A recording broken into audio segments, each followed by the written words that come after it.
Moi, je reste là, Merci. je vais prendre des notes, parce que, juste pour terminer, dans le prochain numéro de la Cité, numéro 7, qui sera en kiosque vendredi prochain, il y a un retour sur cette discussion. Merci beaucoup Fabio et bonsoir à vous tous. Je suis enchantée d'être ici avec le professeur Chouard et de découvrir l'usine Kugler et de travailler avec le journal La Cité. Moi, je travaille pour le magazine économique Bilan. Effectivement, je suis auteur de quelques livres assez critiques sur la dérive qu'ont connue les marchés financiers ces dernières années, parce que, ayant suivi depuis maintenant bientôt 15 ans l'évolution des marchés financiers, j'ai vu à quel point ils jouent un rôle fondamental dans ce qu'on appelle actuellement la crise. Alors, on est en crise, n'est-ce pas, et on ne sait pas vraiment pourquoi. Pourquoi maintenant?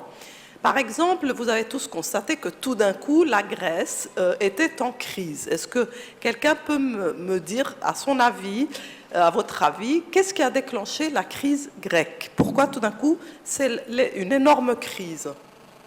Depuis fin 2009 à peu près, voilà. Qu'est-ce qui a sonné l'alerte? Qu'est-ce qui a démarré tout ça? Si vous me dites c'est l'endettement de la Grèce, je vous répondrai, la Grèce est endettée au même niveau depuis des années. Alors pourquoi maintenant? Qui c'est qui a décidé que c'est la crise? Nicolas Briet, qui a toutes les réponses, lui. Bien. Alors, bonne piste, les conseils de Goldman Sachs auraient mis la Grèce en crise. Alors, tout à fait d'accord. Tout a commencé par le fait que, fin 2009, les agences de notation ont dit que certains petits pays de la périphérie de l'Europe, dont la Grèce, eh bien, leur taux d'endettement s'était un peu détérioré, c'est-à-dire qu'il n'était pas satisfaisant et qu'il fallait qu'ils reprennent un peu en main leurs finances publiques, c'est tout. Donc les agences de notation n'ont pas dit que ce pays était en faillite, ils ont simplement dit, dans les prochaines années, pardon, je fais du bruit dans ce micro, il faut que je l'éloigne un peu, dans les prochaines années, il faudrait que la Grèce essaye de tenir mieux son budget, d'accord? Ça, c'est ce qui s'est passé fin 2009. Qu'est-ce qu'ensuite a vraiment déclenché la crise? C'est qu'il y a eu une réunion entre 5 hedge funds, c'est-à-dire entre 5 fonds spéculatifs américains, dans un restaurant à New York. Un journal américain a raconté cette histoire, ce n'est pas du tout de la fiction.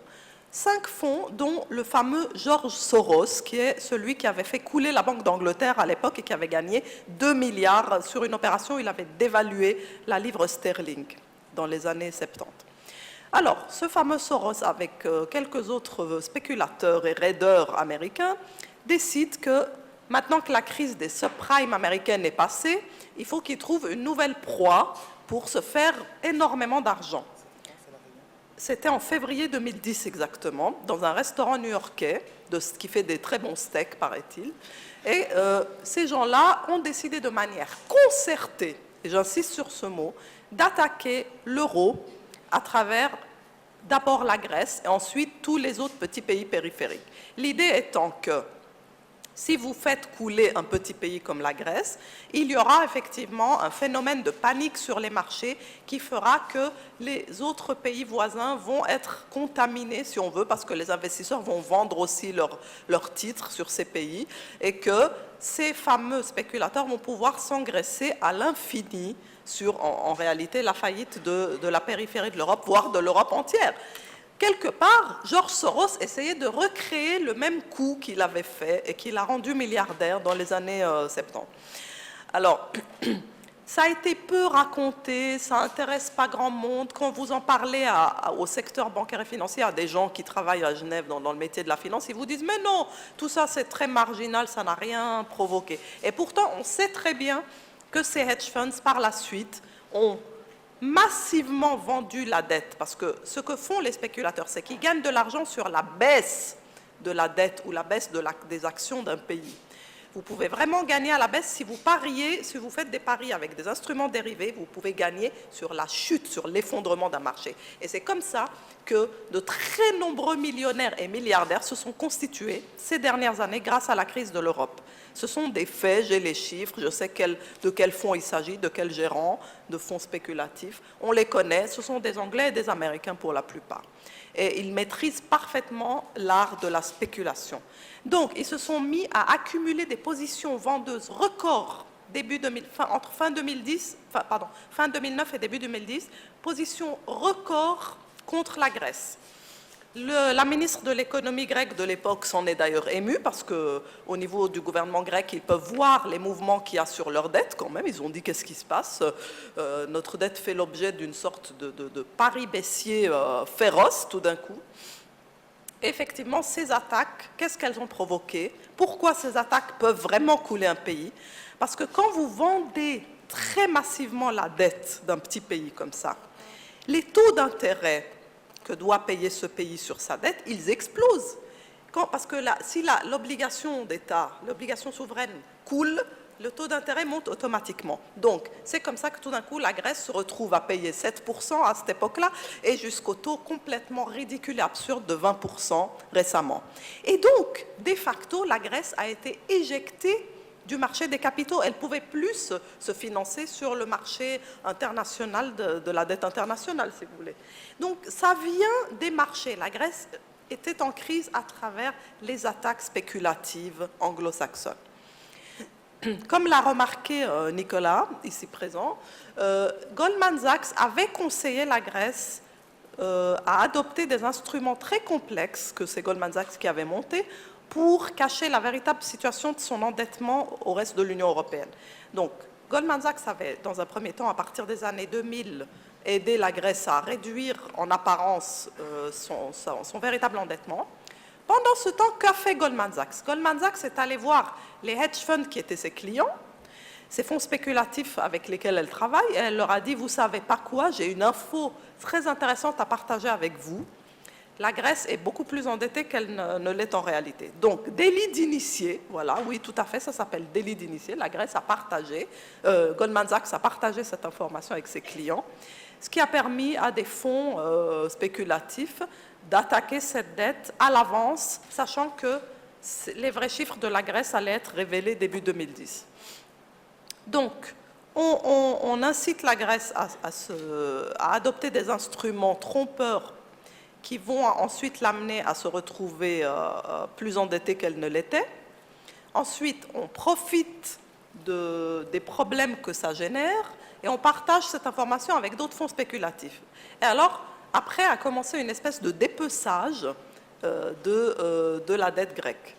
Les fonds spéculatifs ont foncé dessus et les autres investisseurs, comme les moutons qu'ils sont, puisque le monde de l'investissement est extrêmement moutonnier, quand ils ont vu qu'il y avait une espèce d'alerte sur le marché de la dette grecque, ils se sont tous mis à vendre. Si vous voulez, les fonds spéculatifs, c'est un peu la cavalerie d'élite qui vient au début, qui vend, qui déstabilise un pays. Et puis après, vous avez tous les fonds de pension et les investisseurs du monde entier qui, ne comprenant rien à l'histoire, mais voyant simplement que le risque a augmenté là, se mettent à vendre aussi. Et c'est comme ça qu'on coule un pays. Parce qu'un pays qui a sa dette qui s'écroule comme ça et qui doit payer du 20%, eh ben, il ne peut plus que se mettre en quasi-défaut et sortir du marché des capitaux. Alors, voyant qu'ils ont si bien réussi leur coup, les fonds spéculatifs n'ont pas voulu s'arrêter en si bon chemin. Ils ont continué et ensuite ça a été le Portugal, ça a été l'Irlande, ça a été l'Espagne, ensuite ça a été la Belgique, ça a été l'Italie mais dernière nouvelle, ça a été la France et même l'Allemagne. L'Allemagne qui est le pays le plus solvable du monde, le plus solide du monde, s'est trouvé plus ou moins attaqué sur le marché de la dette internationale. De quoi est-ce qu'on parle là? On parle du phénomène qui veut que si vous êtes un pays dont la dette est cotée sur un marché, ben vous êtes complètement vulnérable à des attaques, des raids, même je dirais, des véritables raids de la part de financiers sans scrupules. Surtout, le plus important, c'est que ces gens-là ne sont pas du tout réglementés. Le marché de la spéculation, tous les instruments que ces gens utilisent, c'est-à-dire des produits dérivés, ne sont absolument pas réglementés par Washington et par Londres, qui ont refusé de manière permanente et de manière catégorique de toucher à ces instruments-là. Et donc, c'est vrai que la France, l'Allemagne se sont rendus compte qu'il y avait des attaques anglo-saxonnes sur la zone euro et qu'ils ont essayé de s'en ouvrir à leurs homologues politiques de ces pays. Et qu'est-ce qu'ils ont répondu, hein, les Anglais, les Américains, qu'il était parfaitement impossible d'envisager une réglementation de ces fonds spéculatifs et des instruments qu'ils utilisent. Donc on a vraiment affaire à une dérive majeure de la finance mondiale, parce que la finance mondiale, elle a un défaut majeur pour l'Europe, c'est qu'elle est complètement globalisée. Elle n'a pas de frontières. Depuis New York ou depuis Londres, vous pouvez passer des ordres de bourse sur la dette grecque. Vous n'avez pas besoin de passer par Francfort ou Paris. Vous pouvez passer vos ordres de bourse d'ailleurs. Ce qui fait que si l'Europe, elle réglemente et elle veut limiter tout ça, elle peut réglementer que ce qui se passe sur son territoire. Elle n'a absolument aucune prise sur ce qui se passe depuis les salles de marché américaines et anglaises. Et donc, l'Europe est en train d'être coulée par l'Angleterre et les États-Unis. Et moi, je qualifie ça d'une guerre mondiale financière. Comme la plupart d'entre nous ne s'intéressent pas à la finance, ne suivent pas ce qui se passe sur les marchés, ne sont même pas conscients de ce qu'est un produit dérivé, quand quelqu'un comme moi va dire que la Troisième Guerre mondiale est financière, on va lui dire « mais non, non, ça reste le politique et le militaire qui priment ». Eh bien non, parce que la finance, c'est très commode. Pourquoi est-ce que c'est si commode ? En réalité, quels sont les deux pays qui sont les plus en faillite aujourd'hui au niveau occidental ? États-Unis, bonne question, bonne réponse, Angleterre, absolument. L'Angleterre et les États-Unis sont en faillite, tous les deux aujourd'hui. Alors, il se trouve que parce que la zone euro